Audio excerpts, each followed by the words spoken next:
اس مسئلے کو حل کی طرف لے جائیں گے اور آپ کی زندگی میں کوئی ایسا دن آئے گا کہ آپ کشمیر کو ایک آزاد ریاست کے طور پر دیکھ سکیں؟ انشاءاللہ امید تو یہی ہے. اگر آپ کو یہ دیکھنا ہے احسان صاحب کہ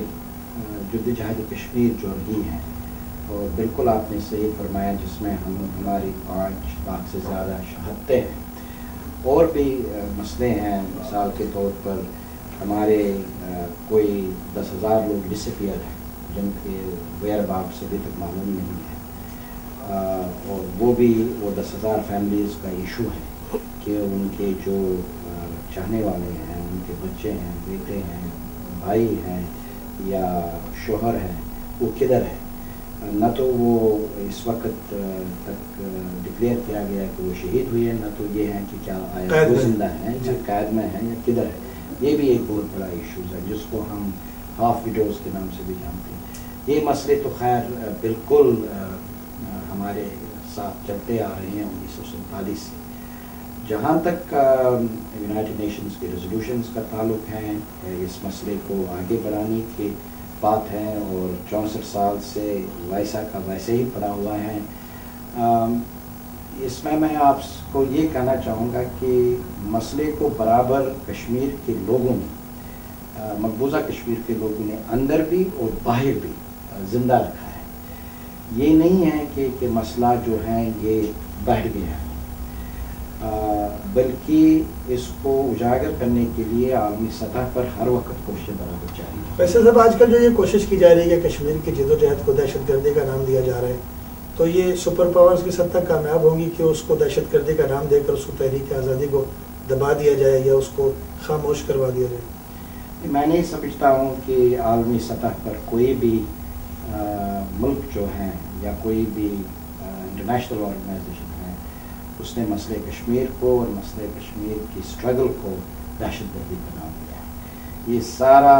درا کا درا جو ہے وہ حکومت ہندوستان کی ایک کوشش ہے، بالکل رہی ہے، مسئلے کو دبانے کے لیے. کبھی اس کو کراس بورڈر ٹیررزم کا نام دیتے ہیں، کبھی انٹرنل ٹیررزم کا نام دیتے ہیں، اور مختلف پرائیوں میں رکھ کے اس کو ٹیررزم کے خاتے میں ڈالنا چاہتے ہیں. مگر ابھی تک کشمیریوں کی جدوجہد کی وجہ سے، کشمیریوں کی قربانیوں کی وجہ سے الحمدللہ اس میں انٹرنیشنل کوئی ایسا پرسپیکٹو نہیں آیا جس میں یہ کہا جائے کہ کشمیری تحریک جو ہے وہ دہشت گردی کی تحریک. بیسر صاحب یہ فرمائیے گا کہ کارگل کا جو ایشو ہوا اس سے تحریک کو کیا نقصانات پہنچے یا اس سے کچھ اس کو تقویت ملی؟ دیکھیے کارگل کا ایشو جو ہے خیر وہ جناب محترم نواز شریف صاحب کی دور حکومت میں ہوا. وہ کسی بھی سچویشن میں ہم نہیں کہہ سکتے ہیں کہ وہ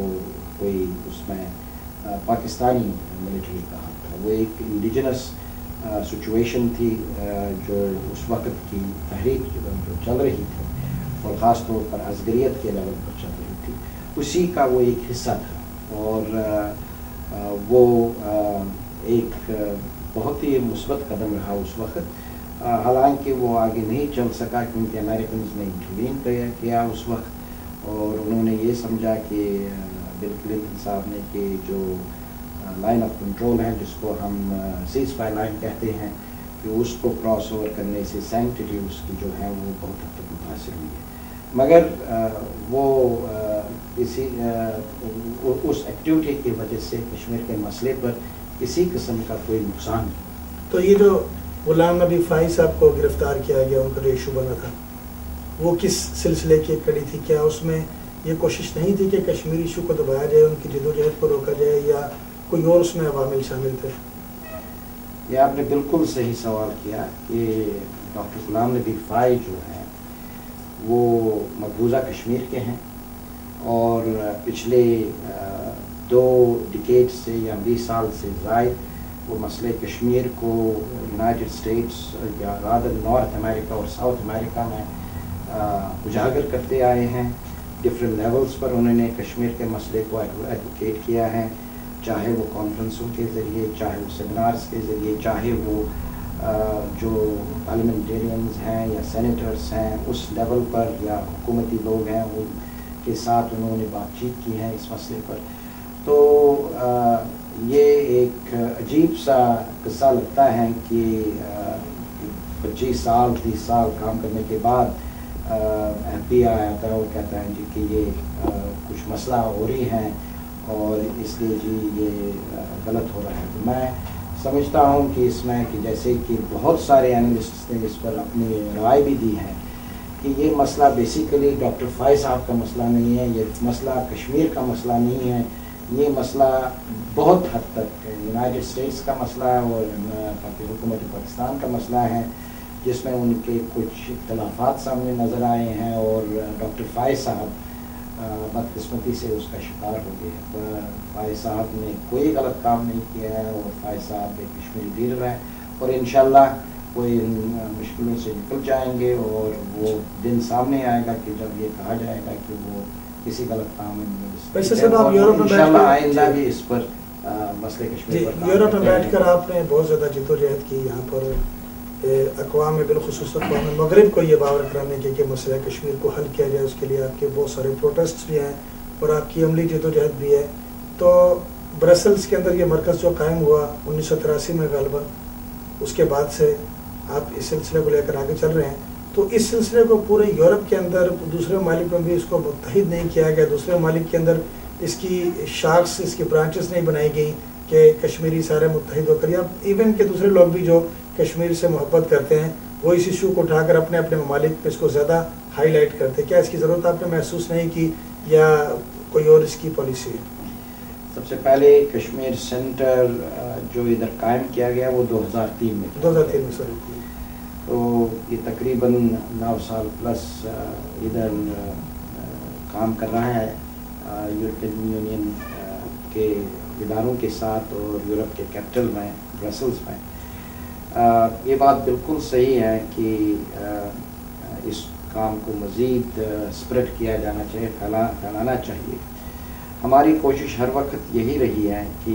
یورپین یونین کے جتنے بھی ممالک ہیں 27 ممالک ہیں, 27 ممالک کے ساتھ ہمارے جو رابطے ہیں وہ قائم ہونے چاہیے. اور اس میں سمجھتا ہوں کہ ہماری اسٹریٹجی بہت حد تک کام کر گئی ہے. ہم نے تقریباً ہر ملک جو یورپین یونین کا ممبر ہیں ان کے فارن آفیسز سے یا ان کے لیڈرشپ سے, پولیٹیکل لیڈرشپ سے یا پارلیمنٹوں سے بات کی ہے اور یہ سلسلہ پچھلے 9 سال سے برابر جاری رہا ہے. جو آپ کی بات یہ ہے کہ اس کی برانچز ہونی چاہیے, بالکل آپ صحیح کہہ رہے ہیں. اس میں سب سے جو بڑا ایشو ہوتا ہے کہ آفس کے اپنے اخراجات ہوتے ہیں, ایک سلسلہ ہوتا ہے اور اوبیسلی آپ کے پاس اتنے ریسورسز ہونے چاہیے. آپ دعا کر لیجئے, انشاءاللہ ایسا بھی وقت آئے گا اگر ضرورت پڑی تو جو مین ملک ہیں جیسے کہ فرانس ہیں, جرمنی ہیں, گریس ہیں, باقی کچھ ایسٹرن یورپ میں پولینڈ ہے, وارسا ہے, ان علاقوں میں کہ ہم انشاءاللہ کوئی نہ کوئی کسی نہ کسی طریقے سے کم سیٹلائٹ آفیسز. ویسے صاحب کس طرح آپ کمپیریٹیولی کس طرح دیکھتے ہیں آزاد کشمیر کو اور مقبوضہ کشمیر کو, دونوں حکومتوں کے جو رویے ہیں اپنے اپنے علاقوں میں؟ تو آپ ایمانداری سے دیکھیں کہ دونوں علاقوں کے جو کشمیری ہیں ان کی زندگیوں میں کیا بیسک فرق ہے. نہیں, یہ تو میں آپ کو کہہ سکتا ہوں یہ تو زمین آسمان کا فرق ہے. مقبوضہ کشمیر کا جہاں تک تعلق ہے جناب, وہاں 7 لاکھ ملٹری اور paramilitary forces on the ground ہیں اور ادھر کی انسانی حقوق کی پامالی کا تو کوئی اندازہ ہی نہیں کہ کس طرح ادھر لوگوں کے ساتھ سلوک کیا جاتا ہے. تو اس لیول کے ساتھ تو آپ آزاد کشمیر کے ساتھ تو اس کا مقابلہ ہی نہیں کر سکتے. تو یہ ایک بات ہوئی. دوسری بات, اگر آپ آزاد کشمیر کو دیکھیں گے تو ادھر تو 7 لاکھ آرمی آپ کو ہے نہیں, آپ ادھر گلی کوچوں میں آرمی دیکھ ہی نہیں پا رہے ہیں. تو the comparison is simply not in my eyes is not right. یہ میں کہہ سکتا ہوں کہ دیکھیں آزاد کشمیر کی حکومت جو ہے وہ کس حد تک اپنا کام گورننس کا کام ٹھیک طریقے سے کرتی ہے وہ ان کا ایک علیحدہ ایشو ہے. مگر ڈسپیوٹ کے حوالے سے جہاں تک مسئلہ کشمیر ایک ایشو ہے, اس ایشو کے حوالے سے تو میں یہ بالکل برملا کہہ سکتا ہوں کہ ہندوستان نے بہت ہی زیادتیاں مقبوضہ کشمیر میں کی ہیں. ہندوستان اس مسئلے کو آگے لے جانے کے لیے یا اس مسئلے کو منطقی انجام تک پہنچانے کے لیے رکاوٹیں ڈال رہا ہے، اور ہر لحاظ اور ہر لیول پر وہ جتنا بھی اس مسئلے کو ڈریگ آن کرنا چاہتا ہے وہ کر رہے ہیں۔ تو میں تو ہمیں ہندوستانی قوم سے کوئی شکایت نہیں ہے، ہندوستانی لوگ، ہندوستانی سول سوسائٹی بہت حد تک مسئلہ کشمیر کو ایک ڈفرینٹ پرائے سے دیکھتے ہیں، اور یہ ان کی بھی جہاں تک کوشش یہی ہے کہ کم سے کم انسانی حقوق کی پامالی جو ادھر ہندوستانی فوج کر رہی ہیں وہ ختم ہونی چاہیے۔ ایسے لوگ ہیں، ایسے سول سوسائٹیز ہیں ہندوستان میں، اس لیے ان سے ہمیں کوئی شکایت نہیں ہے، ہمیں شکایت ہیں اور یہ رہے گی، اور یہ جدوجہد بھی تب تک رہے گی جب تک ہندوستان کی پالیسی جو وہ غلط ہیں، ہندوستان کی ملٹری اور پیراملٹری فورسز جو مقبوضہ کشمیر میں جبر کر رہے ہیں ان کے خلاف ہم ہر لیول پر کام کریں گے اور بیٹھیں گے اور اس کو آگے چلائیں گے۔ تو اسی سے ہمیں شکایت ہے، اور میں امید کرتا ہوں کہ جو موجودہ صورتحال ہے کہ حکومت ہندوستان یہ ریئلائز کرے کہ وقت آ گیا ہے کہ جب ان کو کشمیریوں کے ساتھ، پاکستان کے ساتھ as a try part dialogue میں وہ بیٹھے اور اس مسئلے کو ایک طرف لگا دے اور اس کو منطقی انجام تک پہنچا دے according to the aspirations of the people of Jammu and Kashmir as a whole۔ ویسے صاحب 1947 سے لے کر آج تک 2011 تک کس دور میں مسئلہ کشمیر کو تقویت ملی اور کیوں ملی، کس طرح ملی، کن لوگوں کے زیادہ کردار آپ نے دیکھا کہ جس کی وجہ سے آپ کو یہ محسوس ہوا کہ اب مسئلہ کشمیر حل کے قریب پہنچ چکا؟ خیر میں یہ سوال سمجھتا ہوں کہ اس طریقے سے کہ آیا کہ حکومت پاکستان یا حکومت ہندوستان کے جنرلی بات کر رہے ہیں، حکومت کی بات کر رہے ہیں، نہیں جنرلی جہاں تک بات ہے کہ اگر آپ دیکھیں گے 1989 سے جب سے کشمیری یوتھ نے اپنا ازگریت کا مظاہرہ کیا، وہ دور جو ہیں وہ انہوں نے اسی لیے کیا کیونکہ اس وقت تک جو تقریباً 50 سال گزرے تھے ہم صرف باتیں سنتے آئے تھے، کوئی کنسٹرکٹیو کام نہیں ہو رہا تھا، مسئلہ کشمیر ہاں کسی حد تک سرد کھانے میں پڑا تھا۔ تو کشمیری یوتھ جو اس وقت تھا انہوں نے کہا جی نہیں، یہ مسئلے کو اجاگر کرنے کے لیے ہمیں ازگریت کا جو عمل ہے وہ شروع کرنا چاہیے۔ تو اس کے بعد 89 کے بعد اور آج تک جو یہ سلسلہ جاری رہا ہے، اس میں مسئلہ کشمیر بہت حد تک اجاگر ہوا۔ اس میں پھر ڈفرینٹ کانٹیکسٹ آ گئے، ریجنل کانٹیکسٹ آ گیا، گلوبل کانٹیکسٹ آ گیا، پھر افغانستان کا ایشو آ گیا، اور اس کے بعد جو ٹیررزم کا ایشو آ گیا۔ اس سے کشمیر کا مسئلہ جو ہے وہ بہت حد تک ریلیونٹ ہو گیا، اور اس میں جو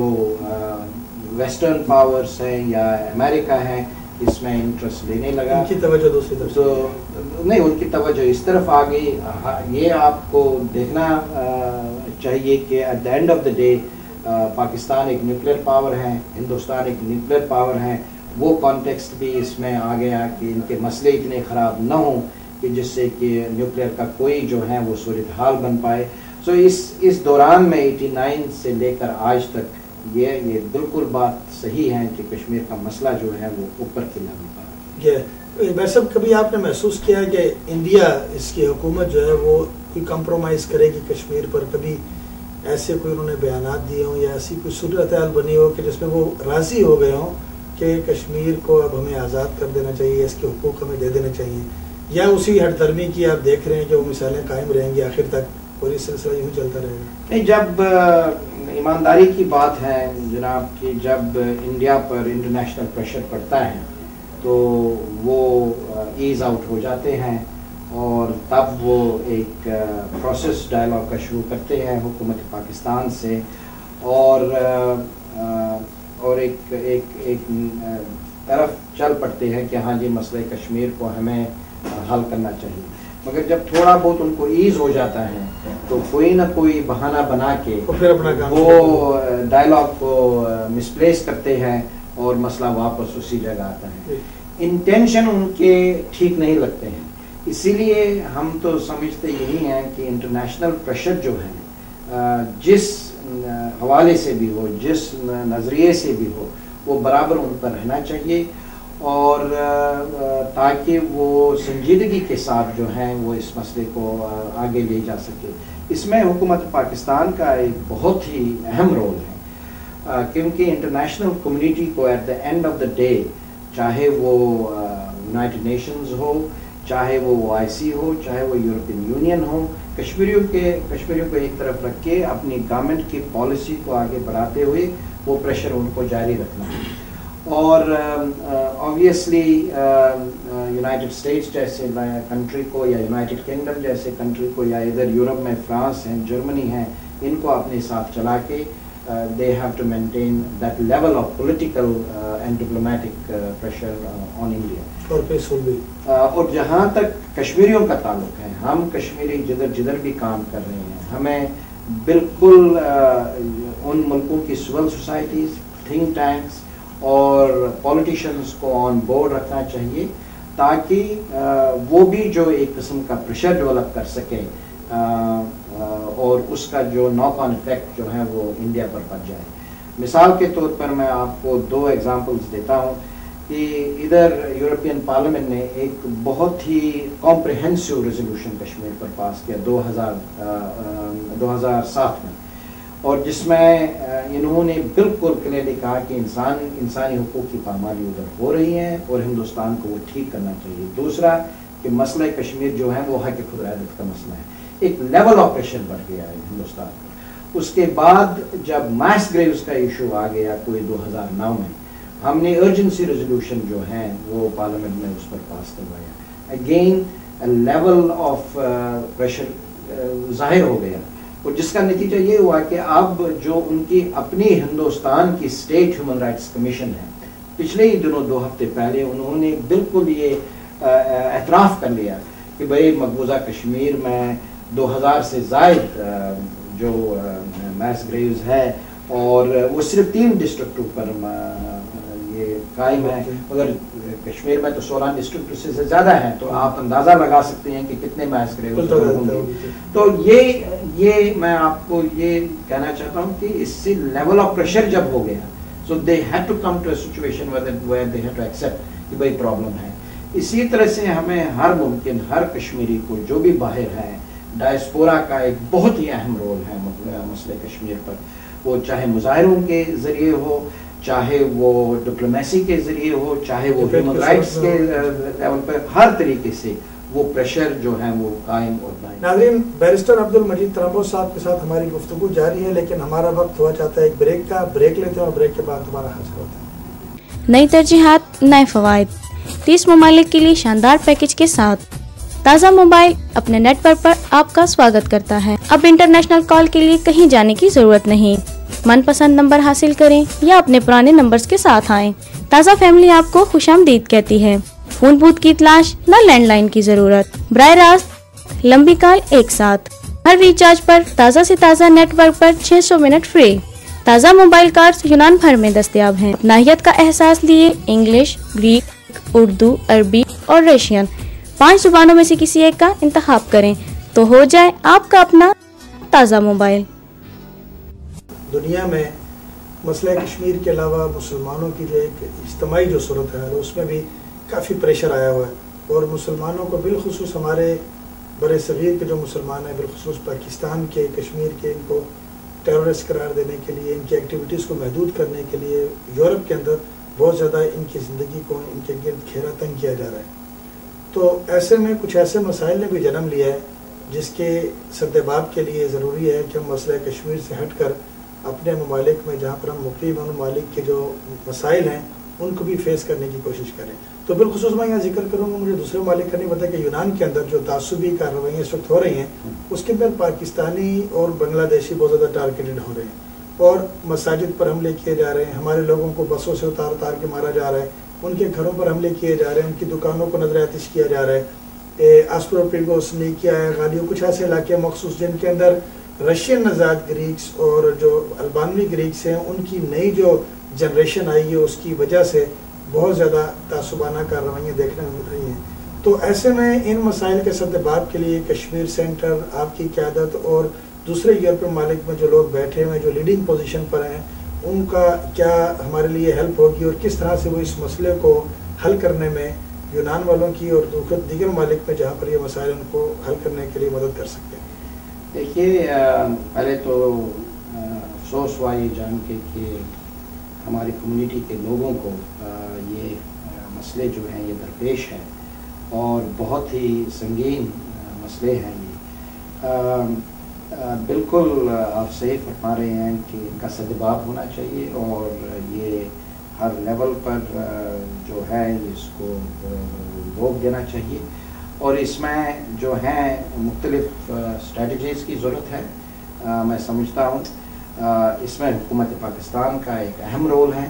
کیونکہ آپ جو بھی ہماری کمیونٹی ادھر ہیں، چاہے کشمیری ہیں چاہے پاکستانی ہیں، at the end of the day وہ حکومت پاکستان سے وابستہ ہیں، اور اس لیے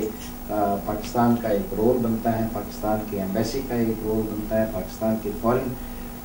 منسٹری کا ایک رول بنتا ہے۔ تو اس لیول پر اس کو بالکل اجاگر کرنا چاہیے ہم سب لوگوں کو مل کے، اور اس کے بعد حکومت پاکستان کو ایمبیسی کے ذریعے اس کو اجاگر کرنا چاہیے۔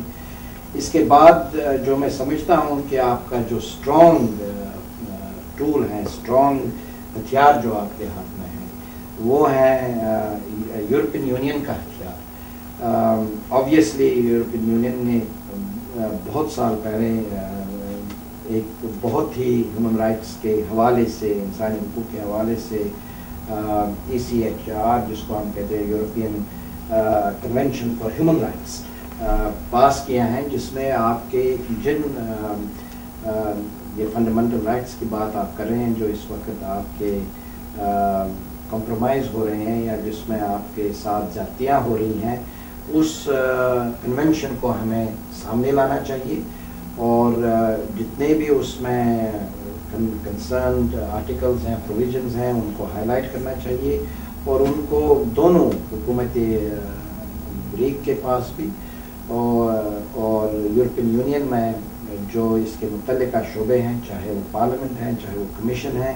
ان پر بھی اس پر اثر انداز ہونا چاہیے، اور اس لیول کے تحت ود ان دا لا کے تحت اس مسئلے کو جو ہے نا ایڈوکیٹ کرنا چاہے، ہائی لائٹ کرنا چاہیے اور آگے بڑھانا چاہیے۔ اور میں سمجھتا ہوں کہ انٹرنیشنل لیول پر چونکہ آپ ایک خاص کمیونٹی ہیں جس پر یہ اثر ہو رہا ہے، چاہے آپ اس کو پاکستانیوں کا نام دیں یا مسلمان کا نام دیں، تو ہماری ایک بہت ہی افیکٹو آرگنائزیشن ہے مسلمانوں کے ملکوں کے حوالے سے، جس کو ہم آرگنائزیشن آف اسلامک کوآپریشن کے نام سے جانتے ہیں، OIC کے نام سے جانتے ہیں۔ اور یہ مسئلہ ادھر بھی NGO لیول پر بھی نان گورنمنٹل آرگنائزیشنز ادھر موجود ہوتے ہیں، ان کے کانفرنسز میں، میٹنگز میں، سیمینارز میں، اور حکومتی لیول پر بھی یہ ادھر اٹھانا چاہیے۔ وہ بھی ایک پریشر ٹیکٹک جو ہے وہ گریس کی حکومت پر آ سکتا ہے۔ تو ہم سب یہ انشاءاللہ مل جل کے ان سارے جو ہم یہ اسٹریٹجیز ڈیولپ کریں، چاہے وہ گریس کی حکومت پر ادھر ہو، چاہے وہ یورپین یونین میں ہو، چاہے وہ OIC میں ہو، چاہے حکومت پاکستان کے لیول پر ہو، انشاءاللہ اس مسئلے کو ہمیں اس طرح سے آگے بڑھانا چاہیے۔ اور مجھے پوری امید ہے کہ یہ ایک ٹیمپرری فیز ہے اور یہ انشاءاللہ قابو کر لیا جائے گا، اور اس میں حکومت گریس کو الٹیمیٹلی پوزیشن لینی پڑے گی، اور وہ یورپین یونین کے ممبر ہیں، اور یورپین یونین کی بیسک اور فنڈامنٹل جو کنڈیشن وہ یہی ہے کہ ان کے ملکوں میں انسانی حقوق کی پامالی نہیں ہو۔ ویسے سب کچھ ہمارے لیڈران بھی ایسے ہیں وہاں پر، یونان میں بھی کیا لحاظ سے، پاکستان میں بھی بہت الحمدللہ کچھ مذہبی رہنما پیشوا ایسے ہیں کہ جو ان واقعات کی آڑ میں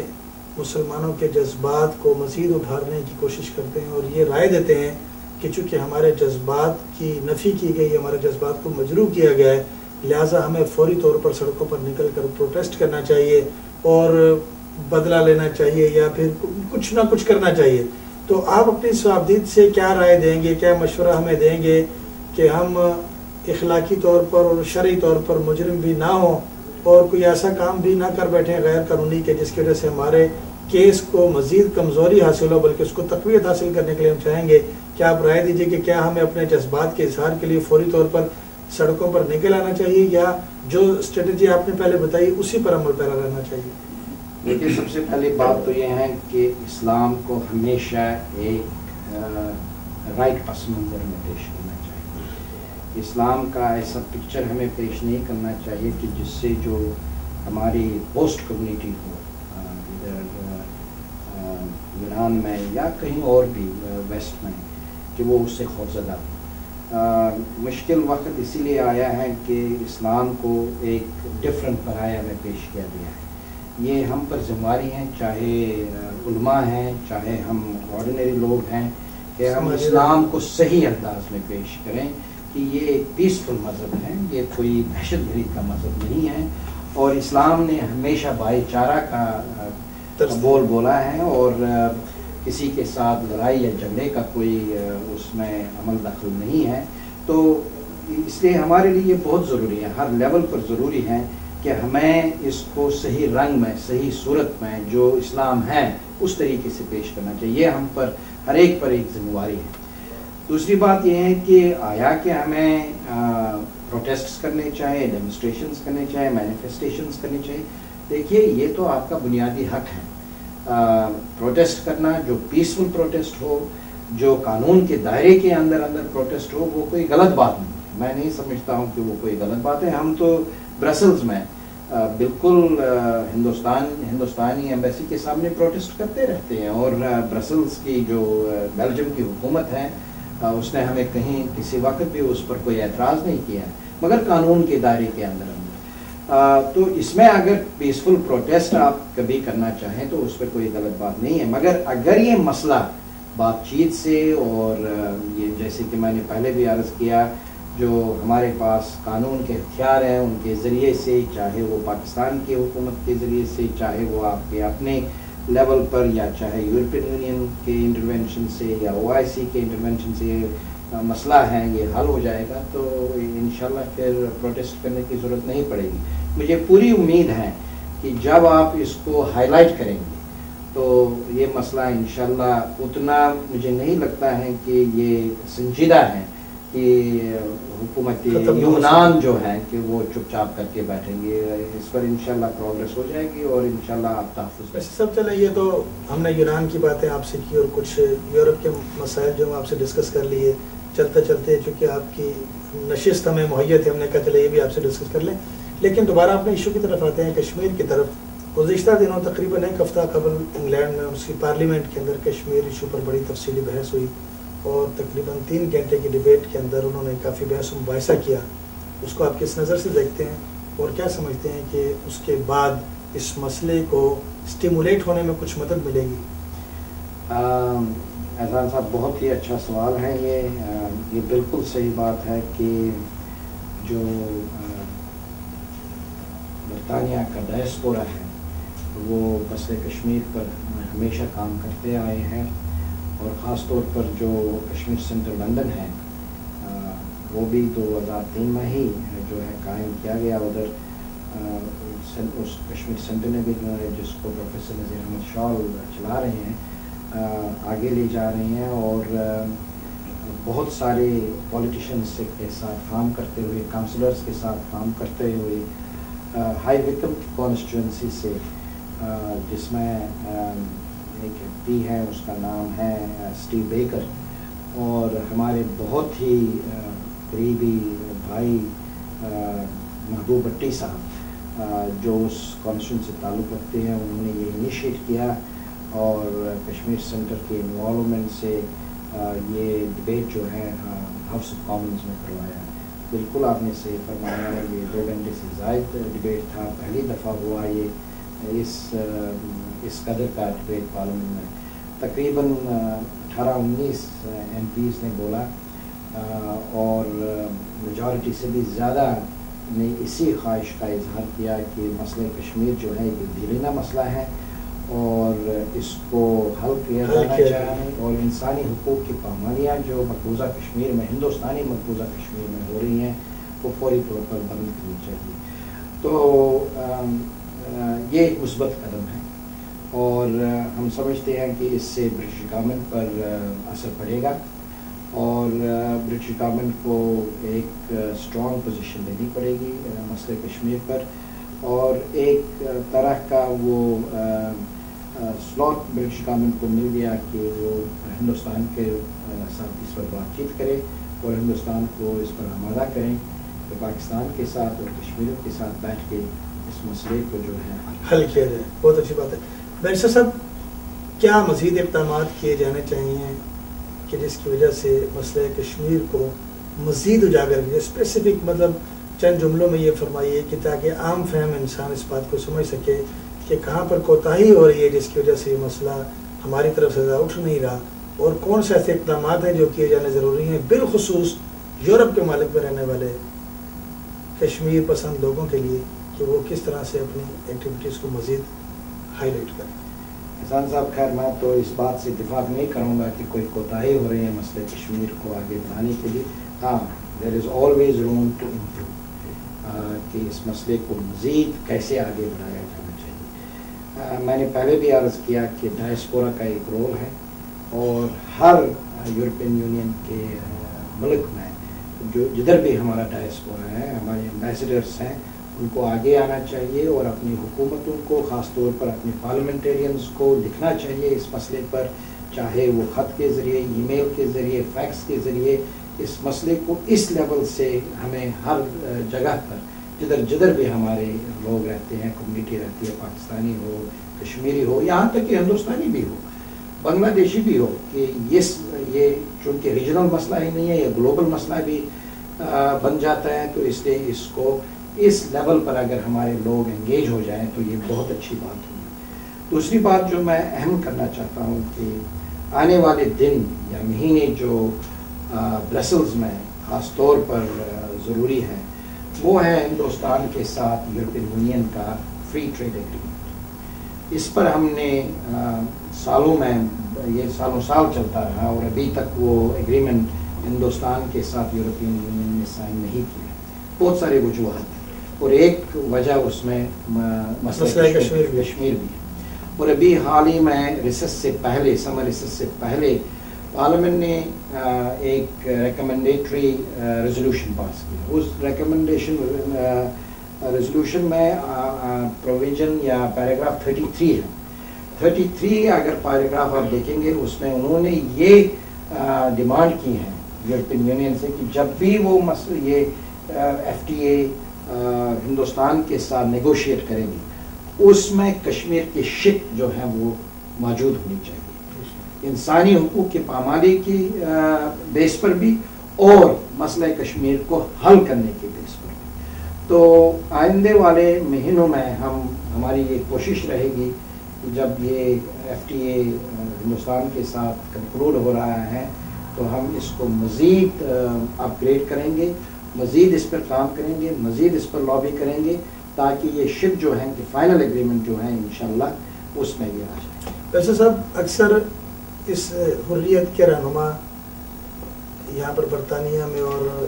بیلجیم کے علاوہ جو ممالک قریب یہاں پر آتے رہتے ہیں، اور کشمیر ایشوز پر کانفرنسز بھی ہوتی ہیں، آپ لوگوں سے ملاقاتیں بھی ہوتی ہیں. یونان میں بھی ایک بڑی کثیر تعداد ہے کشمیریوں کی، اور وہ اس حریت کے ساتھ وابستہ بھی ہیں،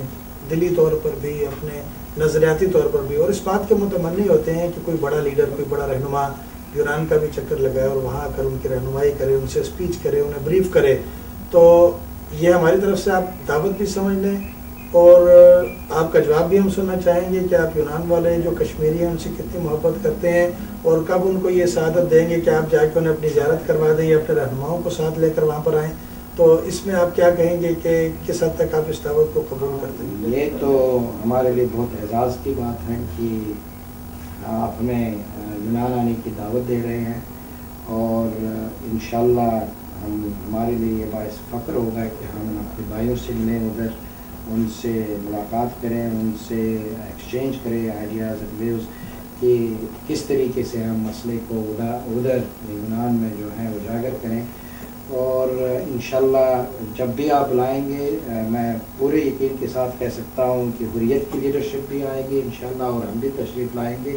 جب بھی آپ کے لیے یہ ممکن ہوگا ہم ہر وقت حاضر. ایک میسج آپ سے لینا چاہتا ہوں میں، جو پوری امت مسلمہ کے لیے بھی ہو، کشمیریوں کے لیے بھی ہو، پاکستانیوں کے لیے بھی ہو، سب کے لیے ہو ایک میسیج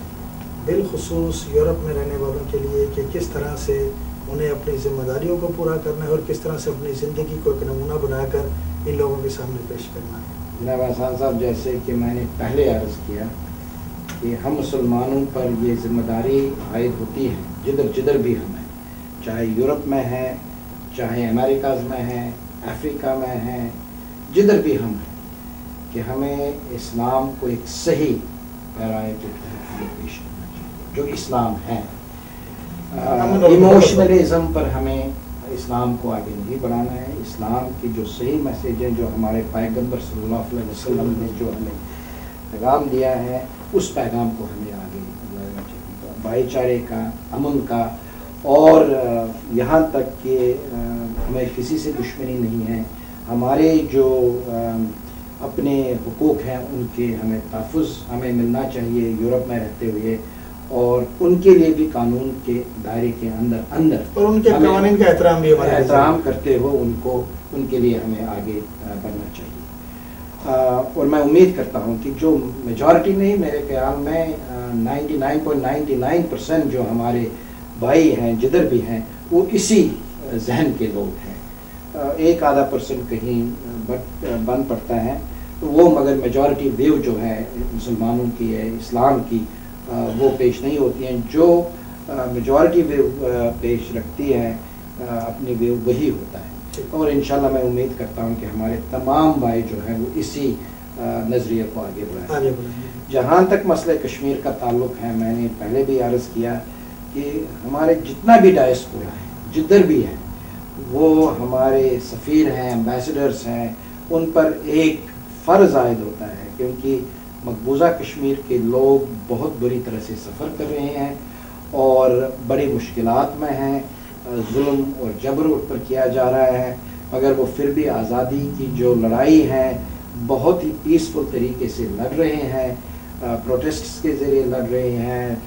سیمینارز کے ذریعے لڑ رہے ہیں، ہندوستان کے ہر لیول کو انگیج کرتے ہوئے وہ لڑ رہے ہیں۔ تو میری گزارش یہی ہے کہ جو ہمارے بھائی ہیں ان ملکوں میں، کہ وہ اس کاز کو آگے بڑھائیں، قانون کے دائرے میں رہتے ہوئے، چاہے وہ اپنے ایم پیز کو، پارلیمنٹرینز کو لکھے، چاہے وہ لیڈرشپ کو لکھے، چاہے وہ مقبوضہ کشمیر کی لیڈرشپ کو بلا کے اس مسئلے کو آگے بڑھانے کے لیے ان میں مل بیٹھے، اور تاکہ وہ اسی طریقے سے مسئلے کشمیر کو آگے بڑھائیں۔ ناظرین، آپ نے چیئرمین کشمیر سینٹر برسلز کی گفتگو سنی، دنیا میں کس طرح سے مسئلہ کشمیر کو اٹھایا جا رہا ہے، کس طرح سے یہ لوگ جد و جہد کر رہے ہیں، اور ہمیں کن عوامل پر عمل پیرا ہونے کی ضرورت ہے۔ ان تمام باتوں کا احاطہ بیرسٹر عبدالمجید ترمبو صاحب نے بہت اچھے طریقے سے کیا، بہت ہی مشفقانہ انداز میں کیا، اور اپنے تمام کشمیری لوگوں کو، کشمیری بھائیوں کو اور دوسرے لوگوں کو یہ پیغام دیا کہ یورپ میں بالخصوص رہنے والے جو مسلمان ہیں انہیں اس بات کی اشد ترین ضرورت ہے کہ اسلام کا جو اصل پیغام ہے محبت، امن اور بھائی چارے والا، اور اس کے ساتھ ساتھ ہر ملک جہاں پر آپ رہتے ہیں اس کے قوانین کی پاسداری کا، اس کو کبھی بھی اپنے دامن سے نہ چھوڑیں، اور جو مسائل ہمیں پیدا ہوتے ہیں ان مسائل کے حل کے لیے بالکل رائٹ وے استعمال کریں، اپنے جذبات پر قابو رکھیں، اور ان عاقبت نااندیش رہنماؤں کی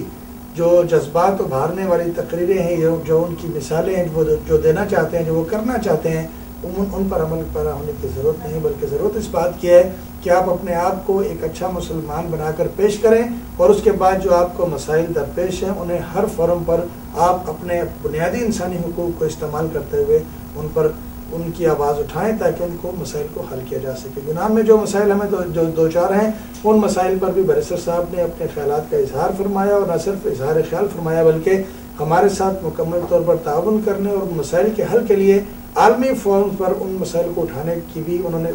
بات کی اور ان کا وعدہ کیا، اور ہم امید کرتے ہیں کہ آپ کی اس کاوش سے ہمیں جو مسائل جو درپیش ہیں ان سے ہمیں نجات مل جائے گی۔ بہت بہت شکریہ جناب بیرسٹر عبدالمجید صاحب آپ کا ہمیں وقت دینے کا۔ ناظرین، آئندہ جمعے تک کے لیے اجازت دیجیے، نئے پروگرام کے ساتھ، نئے مہمان کے ساتھ انشاءاللہ پھر حاضر ہوں گے۔ اللہ حافظ۔